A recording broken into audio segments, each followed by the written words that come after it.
A cold rain drummed against the windows of Blackwood Manor, a stately estate nestled deep in the English countryside. The night had fallen heavy, smothering the house in shadow, save for the occasional flicker of candlelight from its many rooms. Inside, silence reigned, a peculiar sort of hush that suggested something was amiss. It was the kind of silence that belonged to a house recently bereaved. Lord Reginald Ashcombe had been found dead in his study, the door locked from the inside. A gun lay on the floor beside him, his face frozen in a grimace of surprise, rather. Then pain.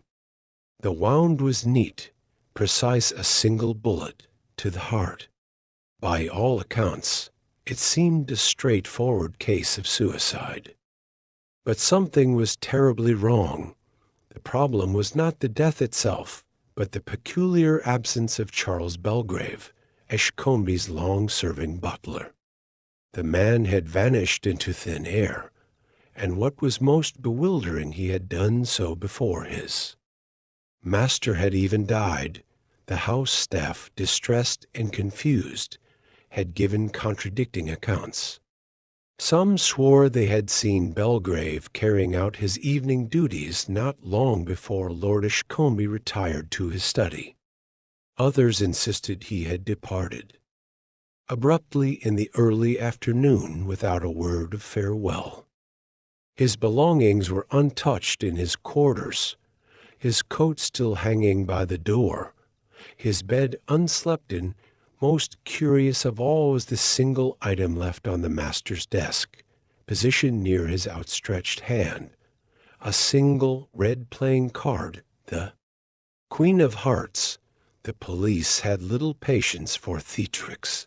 The official verdict had been simple. Lord Ashcombe had taken his own life, and the butler, for reasons unknown, had chosen to flee.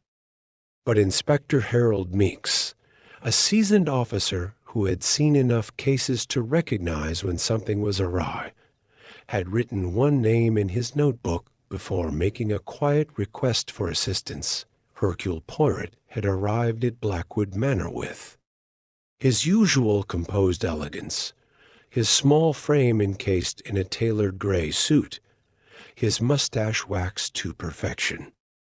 He surveyed the house with sharp eyes, noting details others had overlooked: the scuff marks near the study door, the faint scent of cigars lingering in the hallway, the half-empty glass of brandy on the side table. "Mise amis," he declared.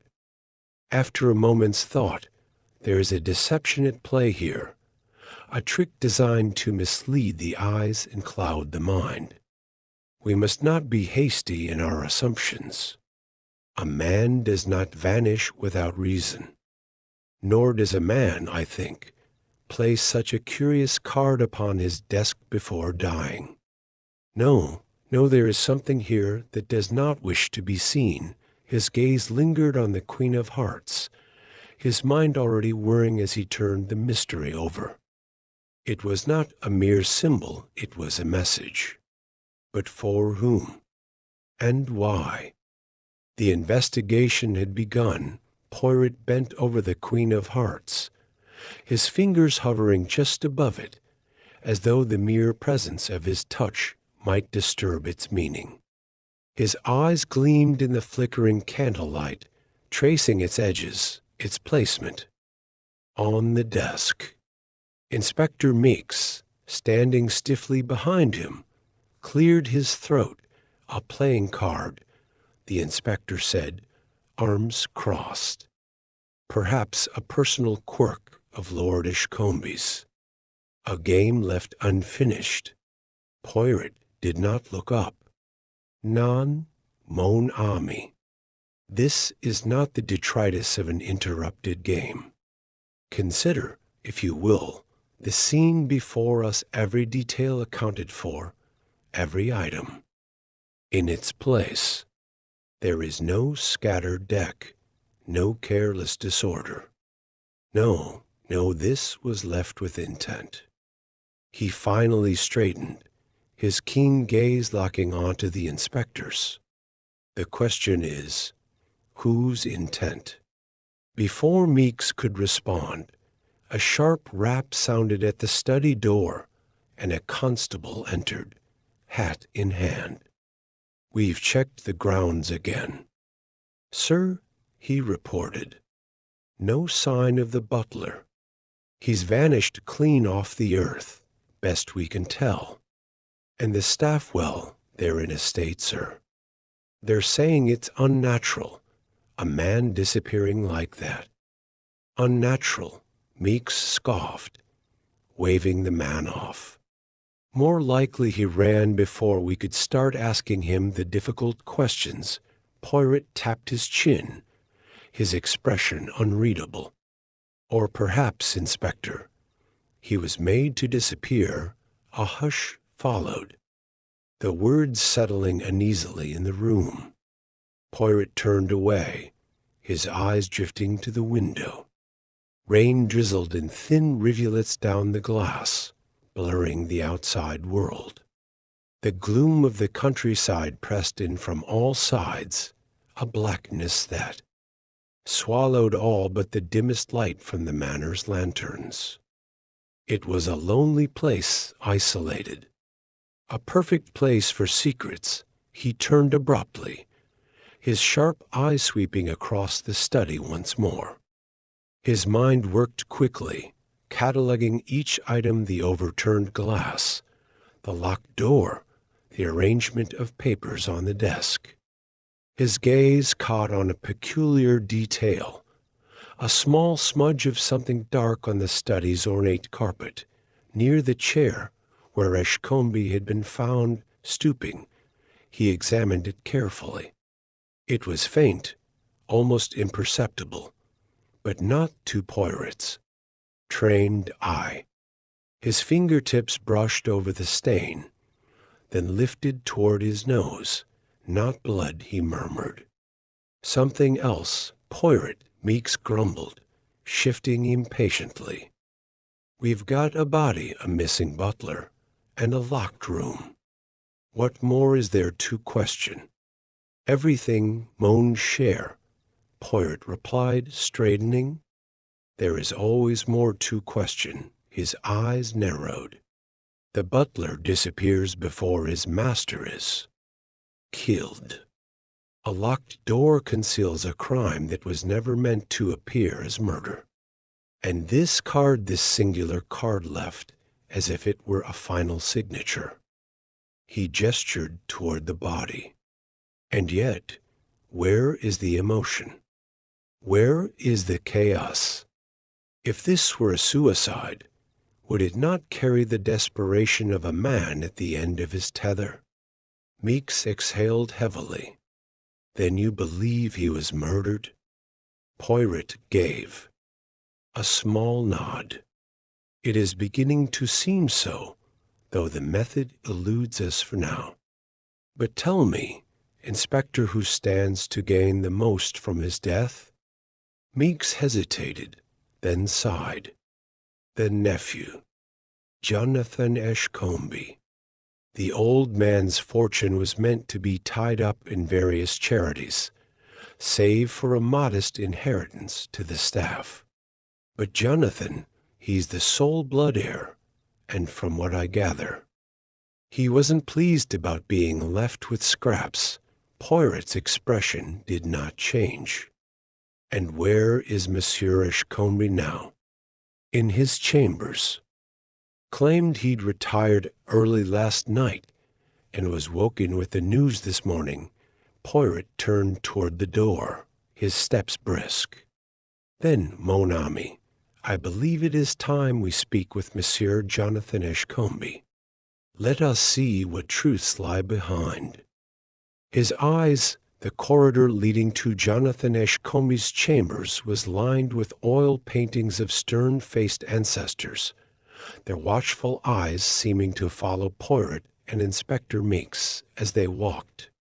The house had settled into an uneasy hush, the kind that lingers in the wake of a sudden death. Poirot's steps were measured, his hands neatly clasped behind his back. His mind already turning over the details of the case, Meeks knocked briskly on the heavy wooden door, then pushed it open without waiting for an answer. Inside, Jonathan. Ashcombe stood by the fireplace, his back straight, his expression carefully neutral. He was a man of 35, tall, well-dressed, but with a certain restlessness about him, a man accustomed to getting what he wanted. A half-filled glass of brandy sat on a side table, untouched. "Mr. Ashcombe," Meeks said, stepping inside. "We have some questions about your uncle's death." Jonathan turned, his gaze flickering between the inspector and Poirot. "Yes, I assumed. This was coming. A terrible tragedy. I still can't believe it." His voice carried just the right amount of weight, measured grief, but not too much. A man playing the part expected of him. Poirot stepped forward, tilting his head. "Tell me." "Monsieur, at what time did you retire last night?" Jonathan hesitated, just a fraction too long. "Around 10. I had a headache and went to bed early, and you heard nothing? No gunshot, no disturbance?" No. Poirot's eyes swept the room, taking in the tidy bed, the undisturbed furniture. His gaze lingered on the shoes by the bedside, polished, but with a faint smudge on the heel. Mud. The kind found in the garden after last night's rain. "You did not leave your room at all?" Poirot asked mildly. Jonathan's fingers tightened around the back of the chair. "No," he said again, but Poirot did not miss the flicker of unease in his eyes. "And your relationship with your uncle?" Jonathan exhaled sharply. "Look, I won't pretend we were close. The man was insufferable, always prattling on about duty and legacy. I knew he intended to donate most of his fortune. It wasn't fair, but it was his money. What could I do?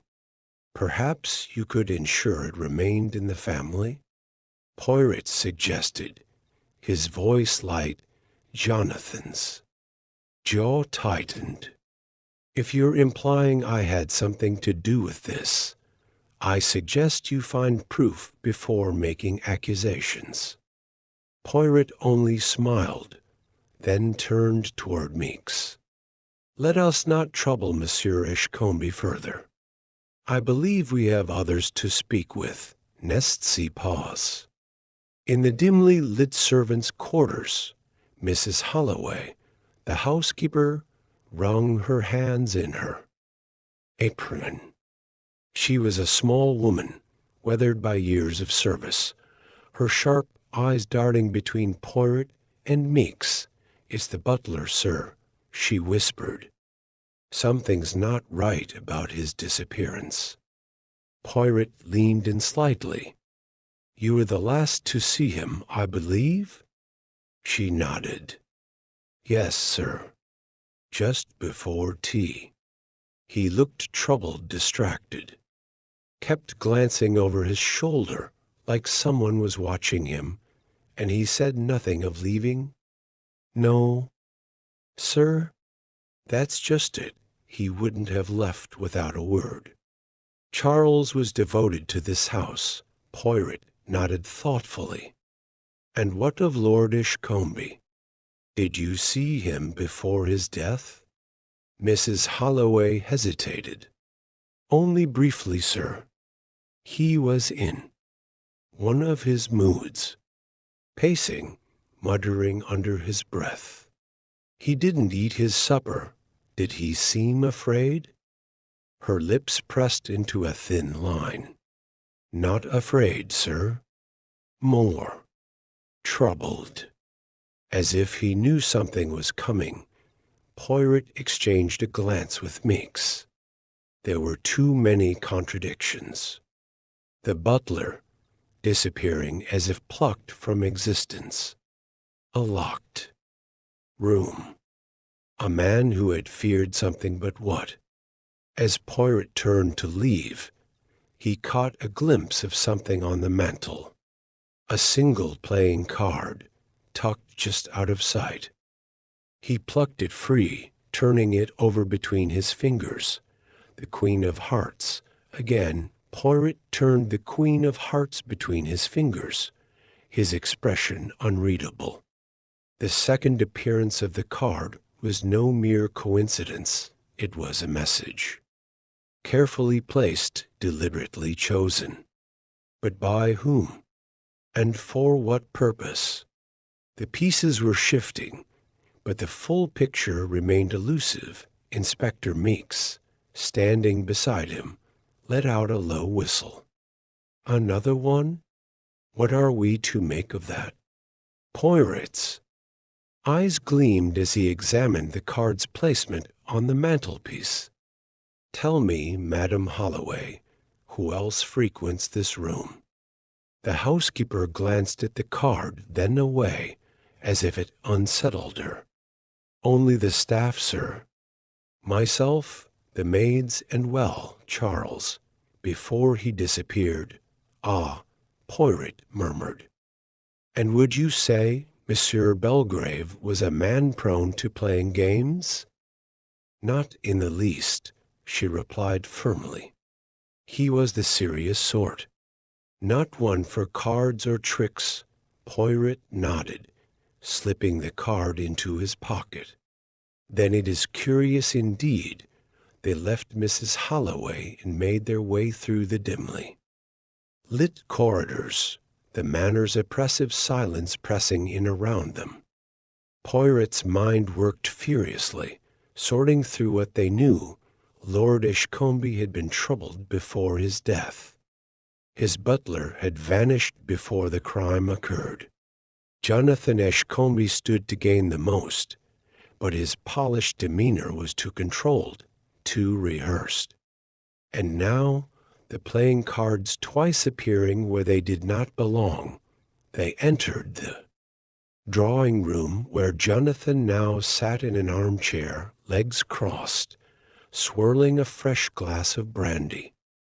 His expression was cool, but Poirot noted the tension in his fingers, the slight tightness at the corners of his mouth, back again so soon.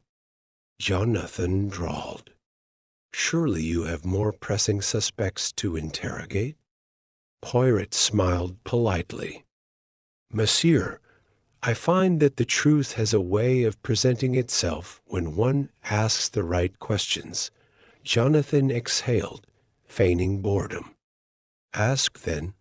Poirot's gaze sharpened. Did you know your uncle was unsettled before his death? Jonathan hesitated, just slightly. No more than usual. The old man was always wound tight. He had a way of making people uneasy, and yet Madame Holloway tells us he was particularly troubled last evening. Why do you think that is? Jonathan's fingers drummed once against the glass before stilling. Who knows? Perhaps he had debts. Enemies. He wasn't a universally loved man, you understand. Poirot's had tilted. And yet you did not leave your room all night. I told you already. I went to bed early. Poirot smiled.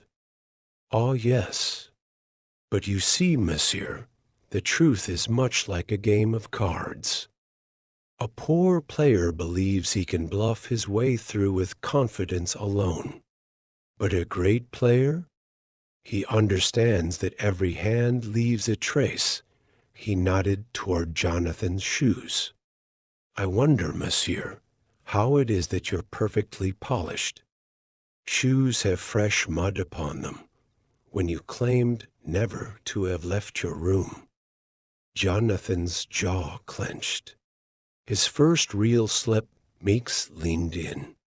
Care to explain that, Mr. Ashcombe? For a moment, Jonathan said nothing.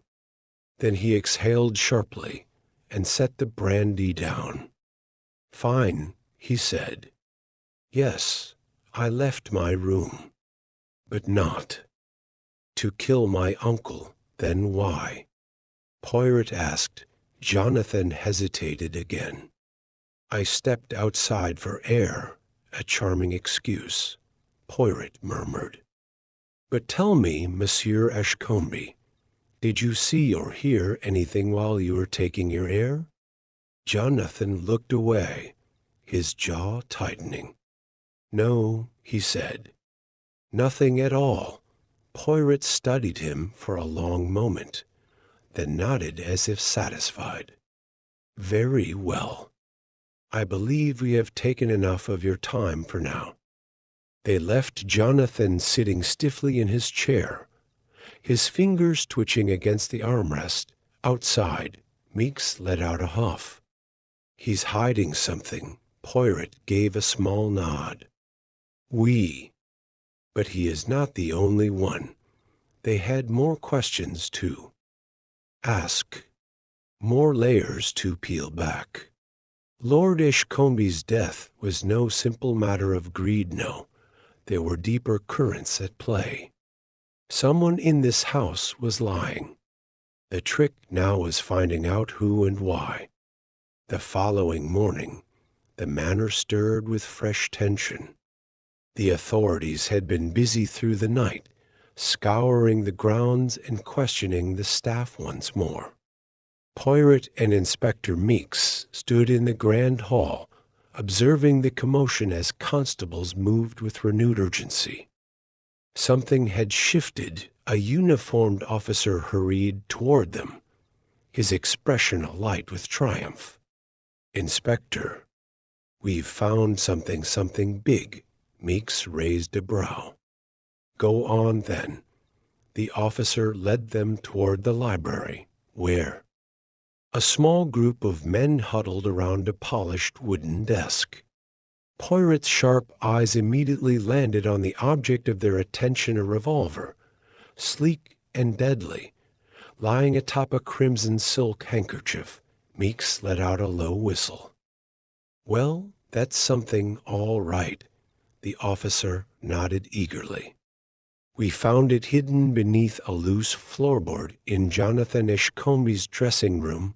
Poirot leaned forward, his expression unreadable. A curious place for a murder. Weapon, no. Meeks exchanged a look with his men. Jonathan lied about not leaving his room, and now we find the gun practically under his nose. That's more than enough to bring him in. Poirot reached for the revolver, turning it carefully in his gloved hands. The metal was cold, the chamber empty. It was a perfect match for the bullet that had ended Lord Ashcombe's life. His gaze drifted to the handkerchief, an expensive one embroidered with the initials G.A., a neat little package. Non? Poirot murmured. Meeks exhaled sharply. Too neat, you mean?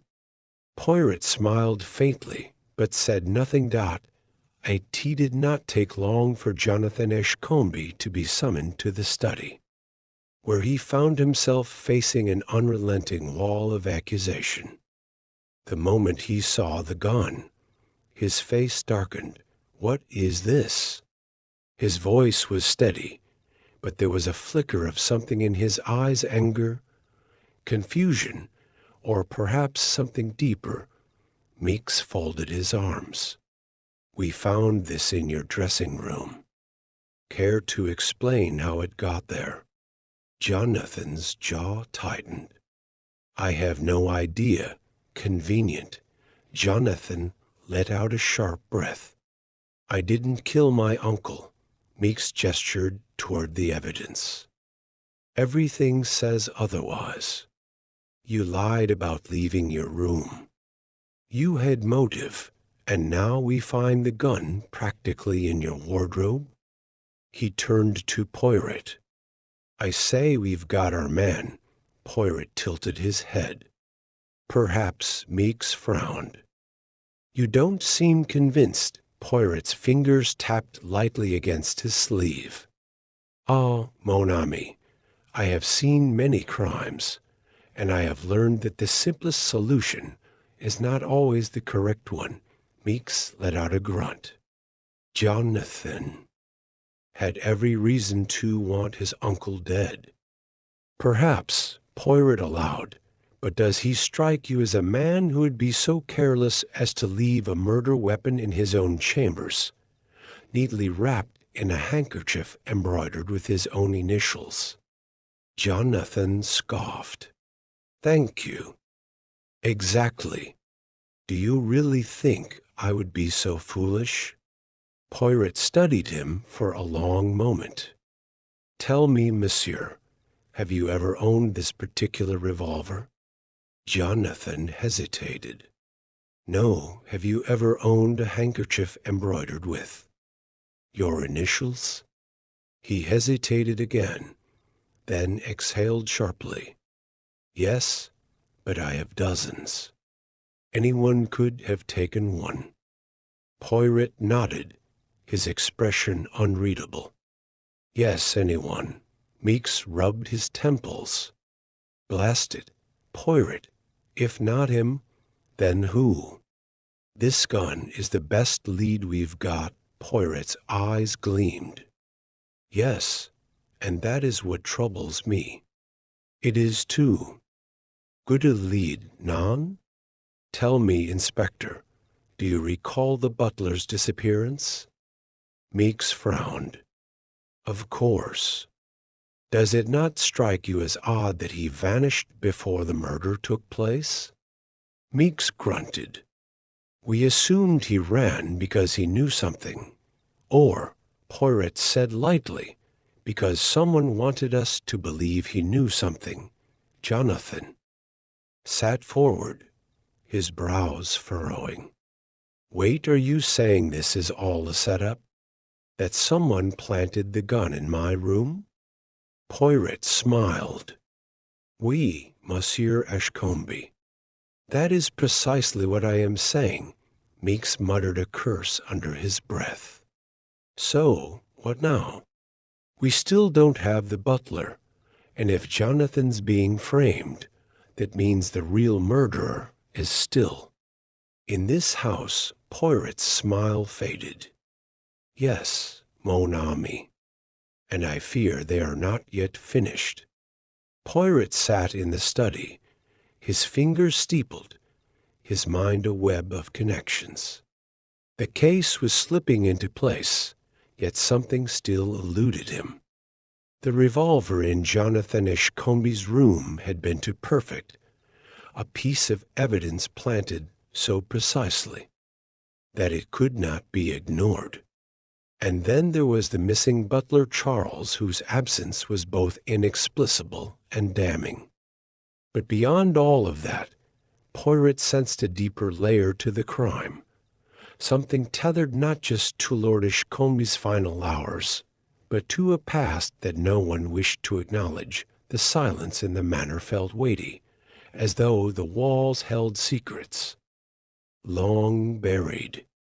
Poirot glanced toward Inspector Meeks, who stood by the fireplace, arms crossed, frustration creasing his brow.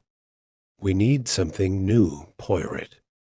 A fresh lead, a name, something concrete.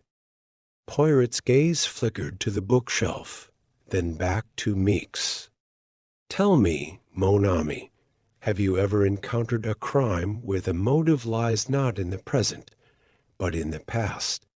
Meeks sighed. Plenty of times. Vengeance, old rivalries, debts. Unpaid it happens. But what past are we talking about? Poirot's answer came in the form of a single, careful movement. He reached into his pocket and withdrew the Queen of Hearts. The second playing card had lingered in his mind, an anomaly that refused to be dismissed. He turned it over between his fingers before setting it on the desk. Meeks frowned. Still with the card? Poirot nodded. It is not merely a card, my friend. It is a message, left deliberately, but why? A symbol, perhaps. And yet, none in this house are gamblers. He tapped the edge of the card. It means something.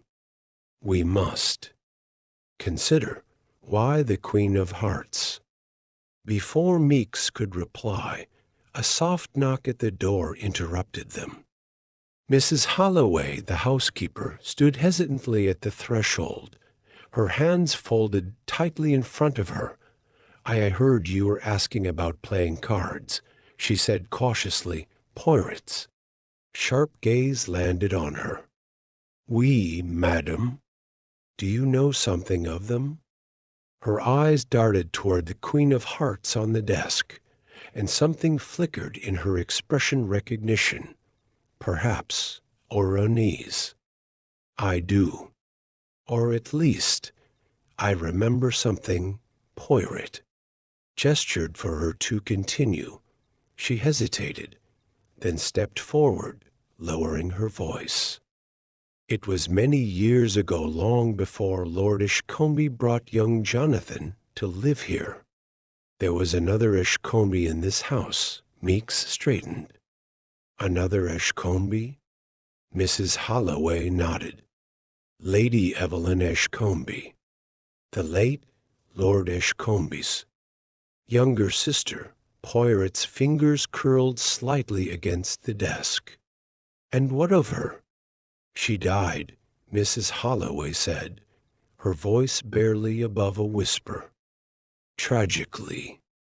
It was ruled an accident. She drowned in the lake behind the estate. But she hesitated, but Poirot prompted gently. The housekeeper swallowed hard. There were whispers, sir, that it wasn't an accident at all. That someone wanted her gone. A hush fell over the room. Poirot's mind spun swiftly, threading pieces together. A forgotten Ashcombe, a death masked as an accident, and now, years later, a crime that felt too perfectly staged. Who spread these whispers? He asked. Mrs. Holloway hesitated again before murmuring. Charles, sir. The butler. He was here back then. The name settled like a stone in Poirot's mind. The missing butler. The vanished man who had served the family for years before disappearing on the very night of Lord Ashcombe's murder. It was no longer a simple absence. It was an echo of something deeper. Meeks exhaled sharply. And you're telling us this now? Mrs. Holloway's lips pressed together. It seemed like old gossip, nothing more. But when you asked about the cards, well, I remembered something. Lady Evelyn used to play cards often, and her favorite was the Queen of Hearts. Poirot's grip tightened ever so slightly on the card. The past was not just an undercurrent to this crime, it was the very foundation of it. Lady Evelyn Ashcombe had died, and someone, all these years later, had chosen her favorite card as a symbol. A warning? A signature? A mark of vengeance? Poirot stood abruptly, his eyes gleaming with sudden clarity. Come, Meeks. We must find Charles. Poirot moved swiftly through the corridors of Ashcombe Manor, his mind ablaze with the revelation of Lady Evelyn. Her death, long buried beneath the weight of time and silence, had suddenly resurfaced in the form of a Queen of Hearts. The butler. Charles had known something. That much was certain. And now he was missing. But missing men left traces. Even when they did not wish to be found, Inspector Meeks followed closely behind, his expression a mixture of determination and frustration. "You think Charles is still on the estate?" Poirot pressed his fingers. "Together. I do not know, mon ami. But a man who has served a household for decades does not simply vanish without a plan. He knows the secrets of this place, the hidden paths, the forgotten spaces. If he is hiding, it is somewhere familiar. They descended into the lower levels of the manor, where the servants' quarters lay in eerie silence." Poirot's sharp eyes scanned the rooms, taking in the neatly made beds, the worn carpets, the faint scent of wax and lavender polish in the air. He paused before a door at the very end of the hall, the butler's room. Meeks nodded to one of his men, who stepped forward and pushed it open. Inside, the room was tidy, but there was an unnatural stillness to it. Poirot moved toward the wardrobe, running his hand along its edge. His fingers brushed against something rough and fibrous. A single thread caught on a splinter of wood. He plucked it free, studying it under the dim light. A deep red, Meeks peered over his shoulder. "What is it?" Poirot's lips pursed. "Wool. A fragment of cloth, perhaps a coat or a scarf." Meeks exhaled sharply. "And what does that tell us?" Poirot turned the thread over in his fingers. "It tells us, mon ami, that Charles did not pack carefully before he fled. Something pulled at his clothing, perhaps a struggle, or perhaps he left in great haste." Meeks frowned. "You think someone forced him to leave?" Poirot's gaze drifted to the small desk in the corner of the room. A layer of dust had settled on its surface, except for one clean streak where something had been recently moved. He followed the faint outline with his fingers, then turned sharply. "Tell me, Inspector, when you searched the manor, did you find any bags or luggage belonging to Charles?" Meeks blinked. "No, I don't believe so." "Then we must ask ourselves if Charles intended to leave. Why did he not take his belongings? Why did he not pack even a single bag?" Meeks' frown deepened. "Then he didn't run. He was taken." Poirot inclined his head. And if he was taken, then we must ask by whom and for what purpose." At that moment, a faint rustling sound reached their ears, a shuffling movement just beyond the door.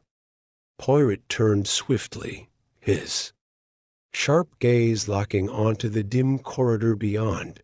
Meeks motioned for his men to follow, stepping cautiously into the hall. The sound had been soft, but in the hush of the servants' quarters, it was unmistakable. Someone had been listening. Poirot's eyes narrowed. He glanced back at the wardrobe, then at the doorframe where the thread had caught. His mind raced. A plan formed. He turned to Meeks, lowering his voice. "Inspector, I must ask for your cooperation in a small deception." Meeks folded his arms. "You've got that look again, Poirot. What are you thinking?" Poirot's smile was fleeting. "We shall make it known that we have found Charles' body." Meeks stiffened. "But we haven't." Poirot tapped his temple. "None, but someone in this house does not know that. And if they believe Charles is dead, their reaction will betray them." Meeks exhaled, but there was a gleam of understanding in his eyes. He turned to his men. Spread the word quietly. Say the detective found Charles' body near the old chapel ruins on the estate. Make sure the right ears hear it, the rumor. Spread quickly, carried by whispers and exchanged glances. Poirot and Meeks positioned themselves in the drawing-room, waiting. The guests and household members gathered, drawn by the quiet storm of gossip. Jonathan Ashcombe was among them, his expression unreadable. Mrs. Holloway wrung her hands. The guests murmured among themselves, some glancing toward Poirot in hushed anticipation, and then it happened. A sharp gasp, one that was quickly stifled. Poirot turned. Eleanor Devereux, a close family acquaintance, had gone pale. Her fingers trembled as she clutched the armrest of the settee. Her lips parted slightly, as though she wished to speak, but could not find the words. Poirot's voice was calm but precise. "Madame Devereux, you seem troubled." She forced a brittle smile. "I was merely shocked. Poor Charles. Such a tragedy." Poirot studied her. "Indeed. And yet, madam, you seem more than shocked. You seem afraid." Eleanor's throat bobbed. "That's ridiculous." Meeks stepped forward. "Lady, do you know something about Charles' disappearance?" Her hands tightened in her lap. "No, I don't know anything." Poirot tilted his head. "Ah, but you see, madam, you have already told us more than you intended." She swallowed. I don't understand." Poirot's voice softened, but his gaze remained sharp. "When you heard of Charles' death, you gasped. But why? To the best of your knowledge, Charles simply vanished. And yet, you reacted not with surprise at news of his body, but with fear. Tell me, madam, why does the idea of Charles being found terrify you?" Eleanor's breath came quicker now. Her fingers trembled. She was caught. Meeks took a step forward. "I think it's time you told us everything you know." For a long moment, she said nothing. Then, finally, her shoulders sagged. She closed her eyes, exhaling a shaking breath. "You don't understand," she whispered. "If Charles is dead, then I am next." A heavy silence settled over the drawing-room, pressing down like an unseen weight. Eleanor Devereux's whispered confession hung in the air, her wide eyes darting between Poirot and Inspector Meeks. Meeks leaned forward. "You said if Charles is dead, you're next. What does that mean?" Eleanor opened her mouth, then hesitated. Poirot watched her carefully, noting the slight quiver in her fingers as she clutched the folds of her dress. It's not safe," she murmured. "You don't understand." Poirot's voice was gentle but insistent. "Then help us understand, madam. What did Charles know?" A sharp knock at the door made everyone jump. A uniformed constable entered, his expression tense. He walked directly to Meeks and leaned in, speaking in a hushed tone. "Sir, there's been a break-in." "The evidence room at the station." Meeks' face darkened. "What was taken?" "The Queen of Hearts playing cards, sir." "And the letter?" Poirot stiffened. A ripple of unease passed through the assembled guests. Meeks turned sharply to Eleanor. "If you have something to say it now. Someone is working very hard to make sure the truth never comes to light." Eleanor's hands trembled. She stopped, her face twisting with indecision. Poirot's voice was quiet yet firm. "Madam, the longer you hesitate, the more dangerous this becomes," Eleanor exhaled shakily, then nodded, as if steeling herself.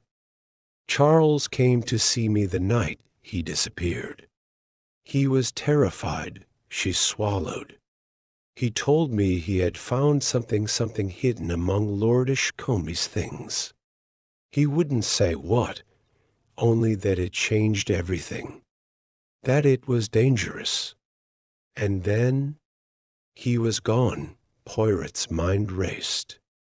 Charles had discovered something worth killing over. And now, with the Queen of Hearts missing, the killer was one step ahead, Meeks cursed under his breath. Someone inside the station leaked information about the evidence. Poirot tapped his chin. "Not necessarily, mon ami. The Queen of Hearts was never officially logged. Only those present at our discovery knew of its existence." His eyes swept the room. "Which means the culprit is among us." A murmur of unease spread through the group. Jonathan Ashcombe's voice cut through the tension. "This is absurd. Are you suggesting one of us broke into a police station?" Poirot smiled faintly. "Not at all, monsieur. But someone here has an accomplice, and they are working tirelessly to bury the past before we can unearth it." A sudden gust of wind rattled the windows. Outside, the evening had deepened into night, shadows stretching long across the lawn. Poirot's gaze shifted to Eleanor, who seemed to shrink under his scrutiny. "Madame Devereux, did Charles give you anything that night? A letter, a note, anything?" She hesitated, then slowly reached into the folds of her gown. With trembling fingers, she withdrew a small, yellowed envelope. "He left this with me," she admitted. "I was too afraid to open it." Poirot took it delicately, his eyes scanning the faded ink. He broke the seal and unfolded the paper inside. As his gaze moved across the page, his expression sharpened. Meeks peered over his shoulder. "What does it say?" Poirot read aloud, his voice clear and precise. "I know what happened to Lady Evelyn." A hush fell over the room. Meeks swore under his breath. "So that's what Charles discovered. He knew the truth about her death." Poirot nodded, folding the letter carefully. "And someone was desperate to silence him before he could reveal it." Jonathan Ashcombe's face was unreadable, but there was a tightness in his jaw. Mrs. Holloway fidgeted, wringing her hands. The other guests looked between them, eyes flickering with suspicion. Poirot turned to Meeks. "We must move quickly, mon ami. The game is nearing its conclusion, and our adversary is growing reckless. We have lost the Queen of Hearts, but we still hold a key piece of the puzzle." He tapped the letter. "Someone in this house is a murderer, and they are running out of places to hide." A scream shattered the thick tension in the drawing room. It was sharp, piercing, filled with pure terror. Poirot spun toward the doorway just as a maid stumbled in, her face pale as parchment, her breath coming in ragged gasps. "Mr. Ashcombe," she choked out. H.E.'s Poirot was already moving, his polished shoes tapping urgently against the floor. Meeks followed close behind, barking orders to his men. They rushed down the dimly lit corridor, the heavy scent of old wood and candle wax hanging thick in the air. The door to Jonathan Ashcombe's study was slightly ajar. Poirot pushed it open cautiously, his keen eyes scanning the room in a single, swift motion. A fire crackled in the hearth, its flickering glow casting long shadows across the walls. Papers were scattered across the desk, some fluttering to the floor as if disturbed in a struggle. And there, slumped over in a leather armchair, was Jonathan Ishcombe. His head was tilted at an unnatural angle, his mouth slightly open in a silent gasp. A delicate trickle of blood ran down from his temple, disappearing into the expensive fabric of his cravat. His right hand rested limply on the armrest, while his left was curled, as if gripping something that was no longer there. Meeks stepped forward, fingers pressing against Ishcombe's throat. He swore under his breath. Dead. A blow to the head, most likely. Poirot's expression darkened. The murderer had struck again. The timing was no coincidence. This was not an act of desperation, but one of calculation. The killer was covering their tracks, eliminating anyone who might expose them. Eleanor Devereux appeared in the doorway, her hands clutched together. Mon Dieu, she whispered, her eyes fixed on the lifeless form of Ishcombe. Poirot turned to Meeks. Inspector, you must secure this house at once. No one leaves. Our killer is among us, and they are growing bold. Meeks nodded grimly, stepping into the hallway to issue commands to his constables. Poirot, meanwhile, moved closer to the body, his gaze sharp and searching. A small detail caught his eye, the overturned brandy glass on the table beside Ishcombe. A dark stain spread across the polished wood. Poirot bent down, examining the glass carefully. The rim bore a faint smudge, almost imperceptible. Poison? No, the fatal wound suggested otherwise. But the drink had been tampered with. Perhaps drugged? His attention shifted to Ishcombe's left hand. Though stiffening in death, his fingers still seemed to grasp something unseen. Poirot pried them apart gently, and his pulse quickened. A single playing card, the Queen of Hearts, but that was impossible. The stolen evidence had been taken from the police station. How had another card surfaced here? Poirot straightened, his mind racing. This was no mere coincidence. Someone wanted to send a message either to him or to Ishcombe, or perhaps both. Meeks re-entered, his expression grim. We searched the house. No sign of forced entry. Which means the killer is still inside. Poirot nodded. And they are watching us even now. A chill settled over the room. The murderer had outmaneuvered them again. But Poirot knew they were drawing dangerously close to the truth. The Queen of Hearts had appeared twice now, its significance undeniable. The link between Charles' disappearance, Lady Evelyn's past, and now Ishcombe's murder was tightening. Someone in this house was playing a deadly game. And Poirot intended to win. Poirot stood motionless, his gaze fixed on the playing card. In his hand, the Queen of Hearts. Twice now, it had appeared in this case, first among the stolen evidence, and now clutched in the stiffening fingers of Jonathan Ishcombe. Coincidence was an illusion. The pattern was there, waiting to be uncovered. Meeks shifted impatiently. Poirot, what do you make of it? Why a playing card? Poirot did not respond immediately. Instead, he moved slowly to Ishcombe's desk, his fingers trailing lightly over the scattered documents. The papers had been disturbed, but not in the frantic manner of a search. No, this was deliberate. Someone had been looking for something specific. His eyes settled on an envelope partially hidden beneath the mess. He retrieved it carefully and turned it over.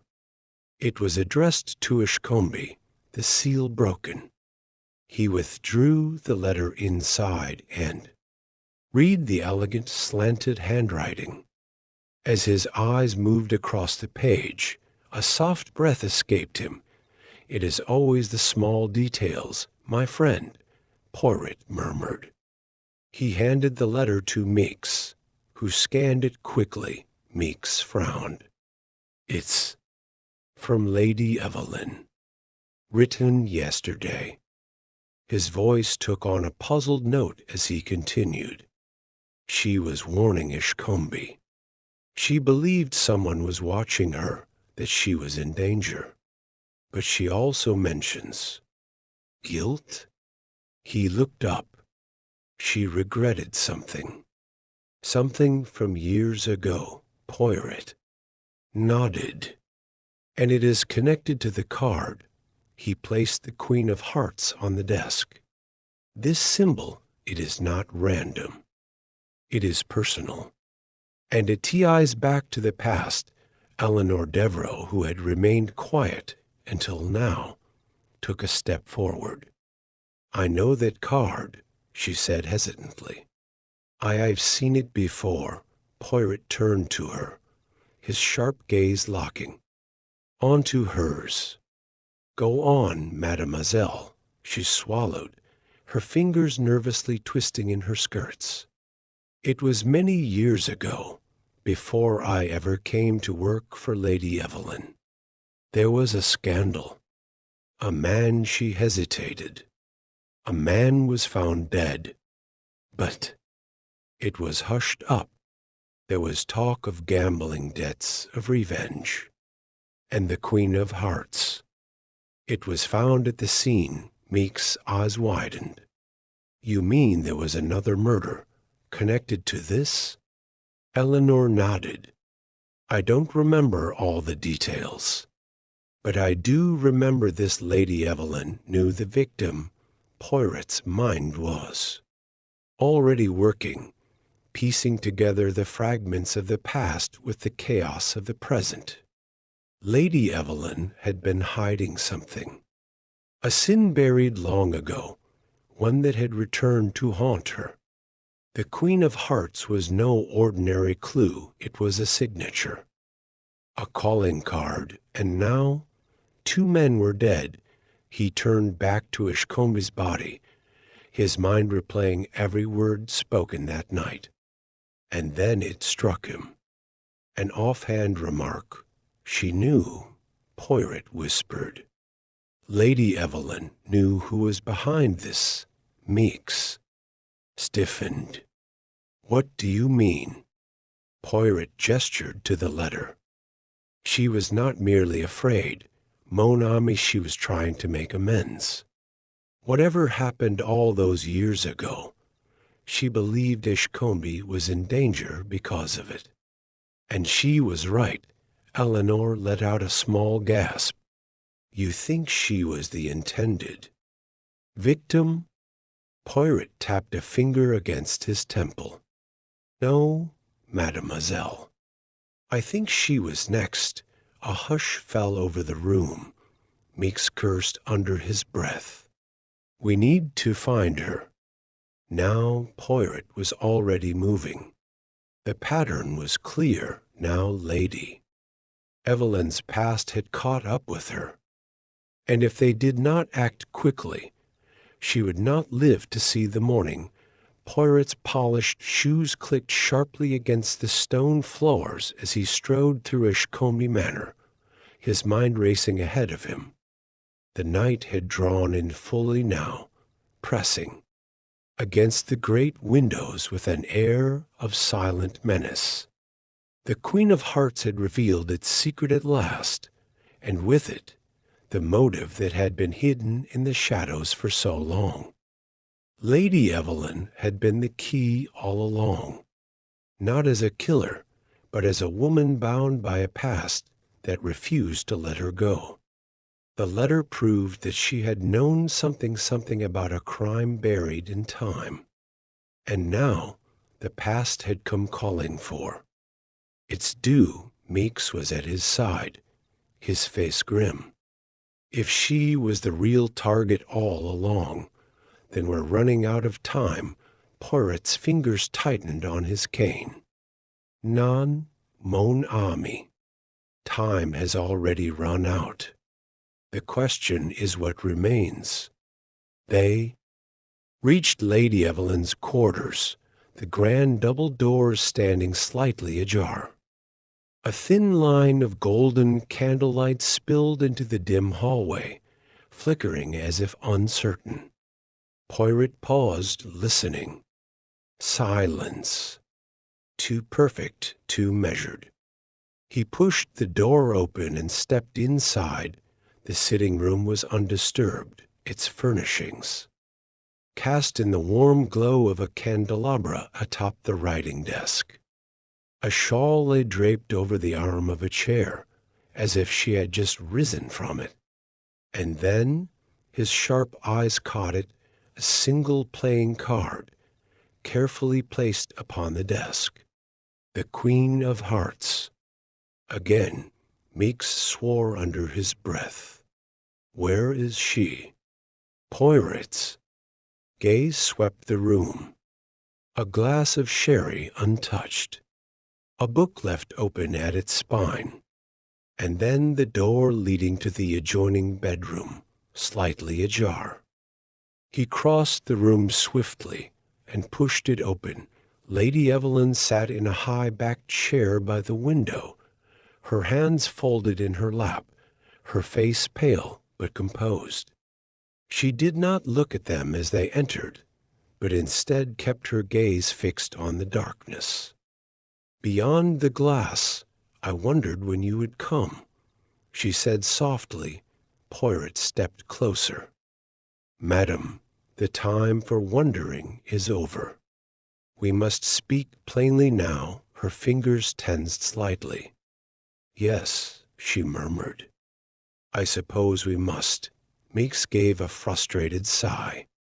Lady Evelyn, you're in danger. The man who killed Ashcombe was coming for you next, she exhaled, a breath of something too bitter to be relief. I know, Poirot tilted his head. Because you know who he is. Nestsy pause. She finally turned to face him.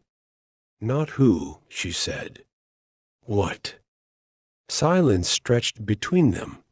Heavy with the weight of what was to come, Poirot met her gaze, seeing the resignation within it. Then tell me, madam, what is the truth that has been buried? Her hands clenched together. The Queen of Hearts. She whispered. I always knew it would return. Poirot remained still, waiting. She swallowed, her voice steady but distant. It was 20 years ago. I was young then, foolish. There was a man, Vincent Moreau, a gambler, a dangerous one. She closed her eyes for a brief moment. We played at love, but he played at something far crueler. One night, he lost everything to a man named Lawrence Devlin. Her voice caught slightly. And he did not take the loss well. Meeks frowned. What happened? Her lips pressed into a thin line. Devlin was found dead the next morning. A single stab wound to the heart, and in his hand, the Queen of Hearts. Poirot inhaled sharply. The same calling card we see now, she nodded. Vincent disappeared that night. The police suspected him, of course, but there was no proof. No witnesses. Nothing but that card. And then he was gone. Never seen again, Meeks muttered a curse. And now, 20 years later, he's returned. Lady Evelyn's hands trembled slightly. I don't know if it's him, but I know that someone remembers. Someone who wants me to suffer for what happened that night. Poirot's mind was already running through the implications. If Vincent Moreau had survived, had he spent 20 years plotting his revenge? Or was this the work of another someone who had carried the grudge in his absence? The letter, Poirot said suddenly. You wrote to Ashcombe because you knew. You sensed it coming. Her eyes shimmered with something unreadable. I knew the past wasn't finished with me, but I never thought it would cost Jonathan his life. Poirot turned away, his mind assembling the pieces. 2 deaths, separated by decades, yet linked by the same chilling signature. A debt of blood left unpaid. But if Vincent Moreau had returned, why wait until now? Then a thought struck him, one so simple, so devastating, that he almost whispered it aloud. What if it was never Vincent at all? Meeks was speaking, something about increasing security, but Poirot barely heard him. He reached for the Queen of Hearts on the desk and turned it over, studying the crisp surface of the card, and then he saw it, a tiny inscription, barely visible in the candlelight.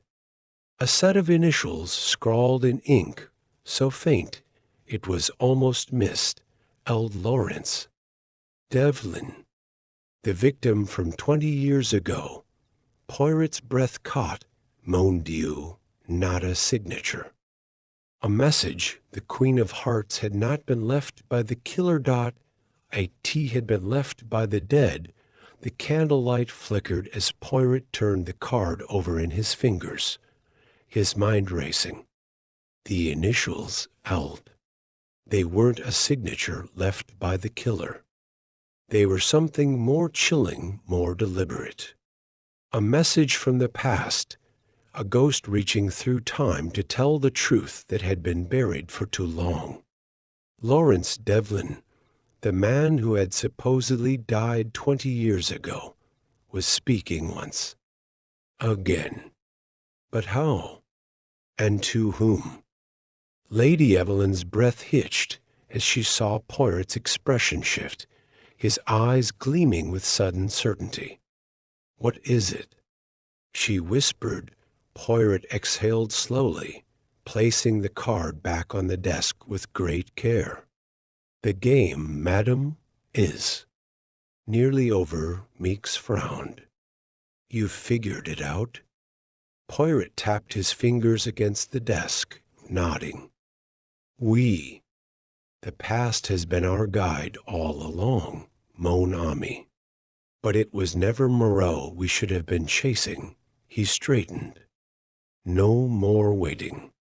The killer will come to us. Lady Evelyn looked between them, uncertainty flashing across her face. But how? How can you be so sure? Poirot offered a small, knowing smile. Because, madam, they have no choice. He turned sharply to Meeks. Gather everyone. The drawing room. Now, the detective's orders were carried out swiftly. Within the hour, every key player in the deadly game was assembled. The air inside the drawing room was thick with unease. The heavy velvet curtains had been drawn shut, enclosing them in a space, thick with candlelight and shadow. Lady Evelyn sat poised in a chair by the fireplace, her back stiff, her gaze darting between the faces around her. Meeks stood near the door, arms folded, eyes sharp. The others Simon Ashcombe's associates. The servants, those who had been tangled in this web waited in wary silence. Poirot took his time, his gaze sweeping across them as he adjusted his cuffs, straightening his jacket with a meticulousness that belied the storm beneath his calm exterior. Then, with the smallest of smiles, he finally spoke.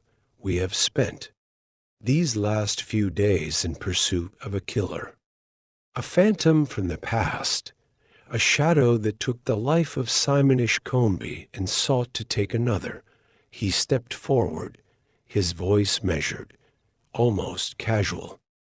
"But what if I told you that the true architect of this tragedy has been hiding in plain sight all along?" A murmur rippled through the room. Poirot raised a hand. Silencing it, Lady Evelyn told us a story, he continued, of a man named Vincent Moreau, a gambler, a scoundrel, a man driven to murder over a game of cards. And yet, my friends, there is something curious about that tale. N'est ce pas? He turned his gaze to Lady Evelyn. "Tell me, madam, if Moreau was the killer, then who placed the card in Lawrence Devlin's dead hand?" Her breath caught. She hadn't considered that. Poirot nodded. "Exactement. A man consumed with rage and desperation would hardly pause to leave behind such a calling card, non? No, it was not Moreau who left it. It was someone else. Someone who wanted the murder to be seen a certain way." He stepped forward, his eyes never leaving the room's occupants. "And that means everything we have been led to believe about that night was a lie." A heavy silence followed. Poirot allowed it to settle, let them squirm under the weight of it. Then he turned and his eyes locked onto a single person. "Isn't that right, Mr. Devlin?" The room froze, a slow, deliberate movement, a sharp intake of breath, then laughter, soft, almost amused, from the far end of the room. In the corner where he had remained silent until now, Charles Devlin, the unassuming solicitor who had been present throughout the investigation, leaned back in his chair, his lips curling into something that was not quite a smile. "You're a clever man, Monsieur Poirot," he murmured, his voice smooth. "I suppose it was only a matter of time." Meeks stiffened. "What the hell is this?" Poirot stepped forward, unshaken. Not Charles Devlin, mon ami, but Lawrence Devlin. Gasps echoed around the room. Poirot's voice remained steady. "The man we believed dead 20 years ago was never truly gone. Instead, he became someone else, someone who could move freely, someone no one would suspect. And for 2 decades, he waited. Why? Because, madam," he turned to Lady Evelyn. "His murderer was still out there." Evelyn's hand shot to her mouth. "No," Devlin chuckled softly, shaking his head. "You should have left it alone, Poirot." Poirot's voice grew sharper. "And you should have never returned to Ishcombe Manor." A glint of something dangerous passed through Devlin's eyes. The mask was slipping. He leaned forward, his fingers tapping against the armrest. "You don't understand, detective. You think this was about revenge?" He exhaled sharply. "No, this was about balance. Justice." Poirot's eyes narrowed. "Justice? You speak of justice when you have taken a man's life?" Devlin's expression darkened. Simon Ishcombe was no innocent man. His voice was tight now, strained. He was there that night, Poirot. He knew the truth about what happened. To me. And yet, he let the world believe I was dead. He let Moreau take the blame. A bitter smile tugged at his lips. I was buried alive in the world's memory. Forgotten. But I survived. And so I waited. I waited for my chance to remind them all. Poirot took another step forward, his voice low. And what of Lady Evelyn? Was she to be another lesson? For the first time, Devlin hesitated. A flicker of something that might have been regret crossed his face. She was part of it, he admitted. She let it happen. But I. His fingers twitched. I would have let her live, Meeks snorted. How generous. Devlin's hands curled into fists. They played with my life. They left me to rot, his voice sharpened. And now I return the favor, a heavy pause. Poirot exhaled, shaking his head. None, monsieur. It is over. A flash of something dangerous, then Devlin moved. A hand darted to his coat, a glint of steel, a single gunshot shattered the air. Meeks had his weapon drawn, his arm steady. Devlin gasped, stumbling backward, his hand flying to the crimson, blooming across his chest. His lips parted in surprise, as if he hadn't expected this to be his end. He sagged against the chair, his breath shuddering. His eyes found Poirot's one last time, and then the light left them. Silence. Poirot closed his eyes briefly, then turned away. It is finished. The hush that settled over the room was thick with finality. Devlin's body slumped in the chair, his last breath escaping in a ragged whisper. The scent of gunpowder still lingered in the air, mingling with the musty scent of old books and the faint, lingering traces of expensive cologne. Poirot stood motionless, his gaze fixed on the lifeless man before him. But something was not right. Meeks exhaled, lowering his weapon. It's over, he muttered, more to himself than anyone else. Poirot did not move. His keen eyes flicked across the room, sweeping over each face, each reaction, each minute detail. Lady Evelyn trembled, a hand pressed to her lips, her wide. Eyes locked on Devlin's corpse as though afraid it might stir once more. The others, Simonish Combe's associates, the remaining servants, those who had been entangled in the event, stood in rigid silence, their relief palpable. But Poirot was not relieved. Something was still wrong, a crime of this magnitude. A deception spanning 2 decades. These were not the acts of a man driven by revenge alone. There was more. There had always been more. Poirot had sensed it from the beginning, that nagging whisper at the back of his mind that told him he was missing something, that the puzzle had one final piece left to be placed. And now, standing in the dim glow of candlelight, with Devlin's body cooling before him, he knew a final deception lay hidden, waiting to be uncovered. Poirot turned sharply. Check his pockets. Meeks blinked. What? Poirot's voice was calm but firm. Search him. Now Meeks hesitated, but the certainty in Poirot's voice spurred him into action. He stepped forward, kneeling beside Devlin's motionless form. With careful hands, he began rifling through the man's pockets. A wallet, a set of keys, a folded handkerchief, nothing unusual. Then wait, Meeks frowned.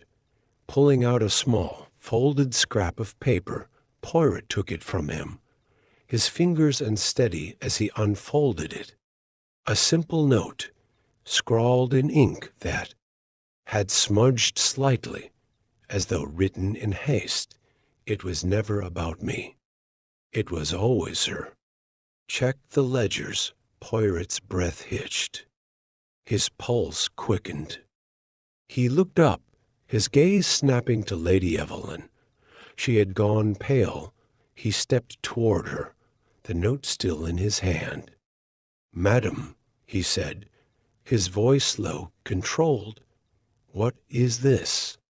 She swallowed hard. I don't know." Poirot did not believe her. He turned back to Meeks. "The ledgers. Where are they?" Meeks straightened. "In Ashcombe's study. They haven't been touched since we started the investigation." Poirot moved swiftly, his mind working at a dizzying pace.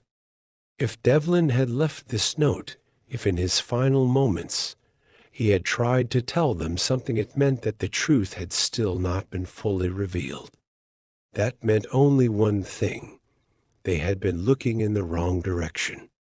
The group followed him in a tense silence as he led the way to Simon Ashcombe's study.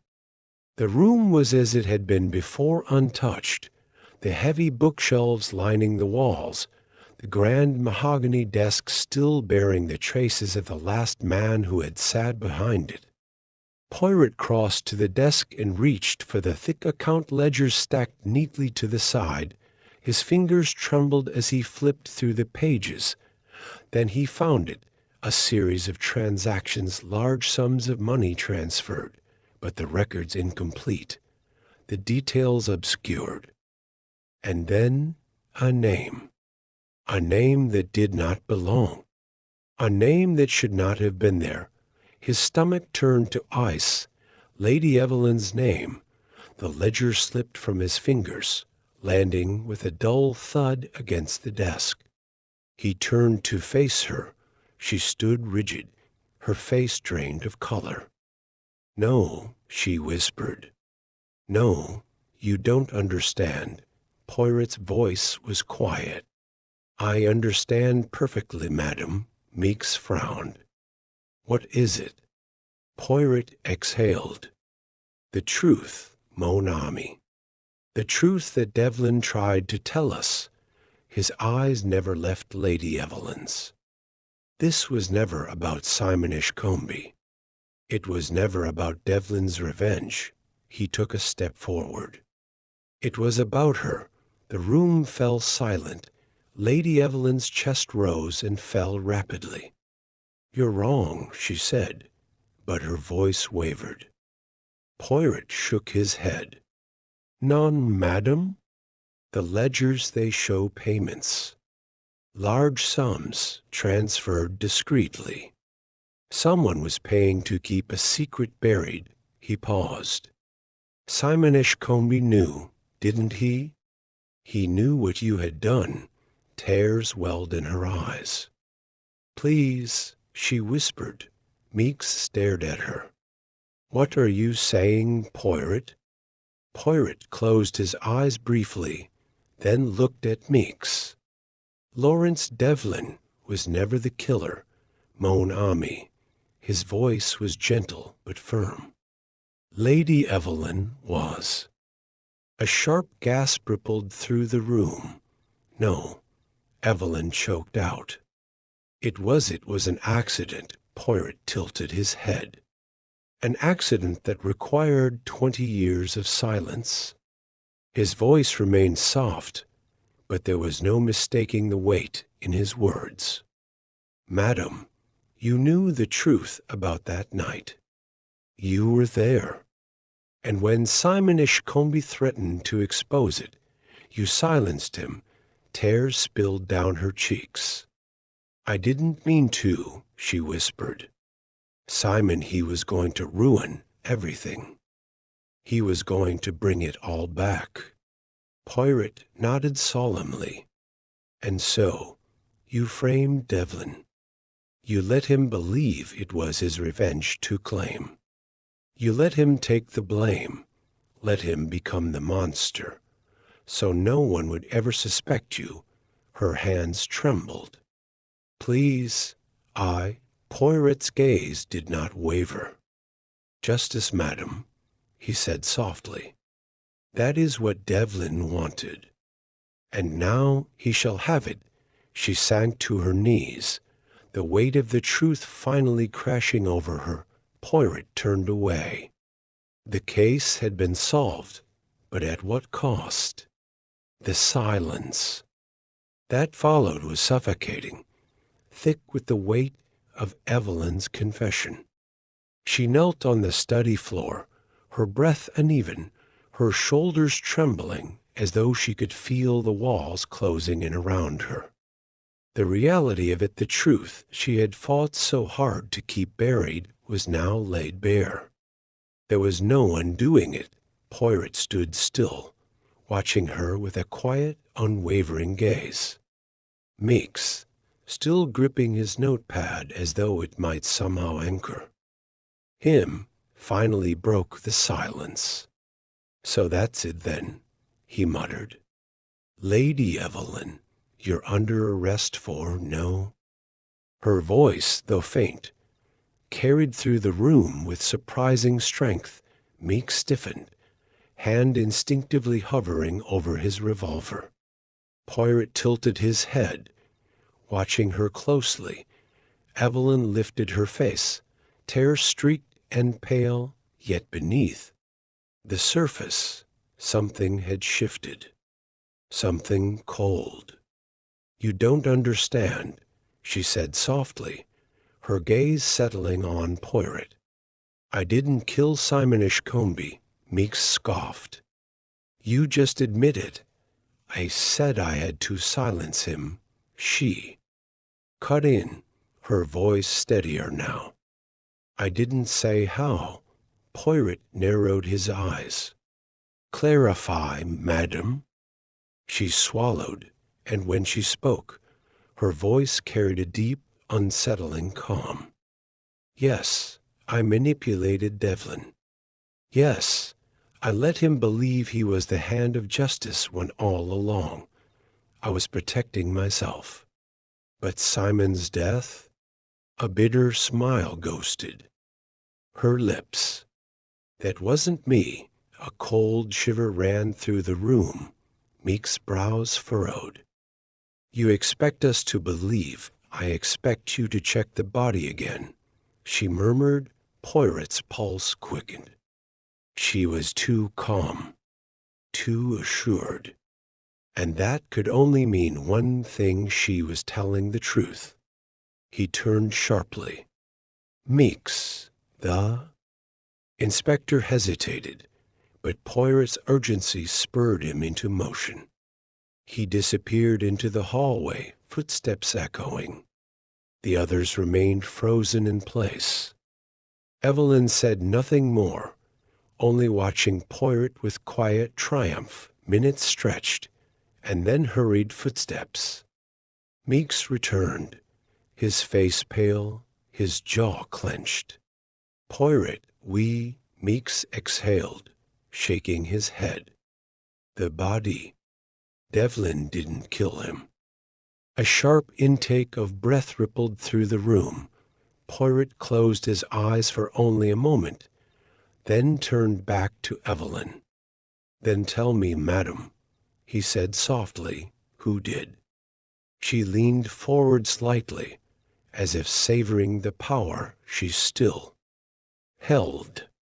If I tell you, she whispered, what do I get in return? A dangerous game. One last desperate move. Poirot studied her carefully. Justice had to be served. But justice, he knew, was not always about the law. It was about the truth. You will tell me, he said at last, his voice a quiet command. Because if you do not, I shall uncover it myself. And you, madam, will not have the satisfaction of controlling how this ends. A long silence stretched between them. Then, slowly, Evelyn's smirk faded. She leaned back, eyes flickering toward the flickering candlelight. The real mastermind, she murmured, was always watching, always waiting. And when the time came, they made their move. She met Poirot's gaze. "You were wrong about me. I wasn't the one pulling all the strings." Poirot's breath caught. The truth, it seemed, was still not finished revealing itself, and the real killer was still out there. Poirot stood in the doorway of Ishcombe Manor, the chill of the evening air brushing against his face as he watched the constables escort Evelyn into the waiting police carriage. She did not struggle. She did not protest. Instead, she turned, her head ever so slightly, just enough to glance back at him. Not in defeat, not in anger, but with something far more dangerous satisfaction. He remained still, hands clasped behind his back, observing as the carriage doors shut with a heavy finality. The wheels ground against the damp gravel, and in moments she was gone. Meeks exhaled heavily beside him. "Well," he muttered, rubbing a hand down his face, "it's over." Poirot did not respond. Meeks turned to him, frowning. "Poirot," he blinked once slowly, then tilted his head just slightly. "Tell me, mon ami," he said at last, "what is it that troubles you most about this case?" Meeks snorted. "Besides the fact that I've barely slept in 2 days?" He ran a hand through his hair, sighing. "I suppose it's the way Evelyn confessed. Too easily. Too theatrical." "We," Poirot murmured. His gaze drifted back to the manor, where faint candlelight still flickered against the darkened windows. As though she wished to be caught, Meeks nodded. "Which doesn't make sense, does it? If she was guilty, she would have fought harder to cover her tracks. But if she wasn't, she was protecting someone." Poirot finished his voice barely above a whisper. The thoughts settled heavily between them. Meeks shifted uncomfortably. "But who?" Poirot did not answer. Instead, his keen gaze swept the manor grounds, lingering on the long shadows cast by the hedgerows, the darkened corners where secrets thrived. Something was missing, not a piece of evidence, not an alibi. Something more abstract. A feeling. A whisper of a thread left unresolved. Evelyn had not been the true mastermind. That much was clear. And yet, the person she had sought to protect remained nameless, faceless, hidden. A shiver crawled up Poirot's spine. Meeks, unaware of his growing unease, clapped him on the shoulder. "You know what?" he said, forcing a chuckle. "Maybe we're overthinking it. Sometimes a case is just a case." Poirot's lips pressed into a thin line. "Non, mon ami. A mystery is never just a mystery," Meeks groaned. "You really can't just let it go, can you?" Poirot did not reply. He was already turning back toward the manor, his sharp mind racing through every interaction, every clue, every fleeting glance exchanged between suspects. He thought of the way Evelyn had hesitated before speaking, the way she had smiled, just, barely, when she surrendered .as. If she knew something he did not, a breeze swept through the estate, rustling the leaves, carrying with it the distant chime of the manor's clock tower. Poirot closed his eyes for a brief moment, listening, thinking. Somewhere, in the depths of this case, an unanswered question remained, and somewhere, someone was still watching.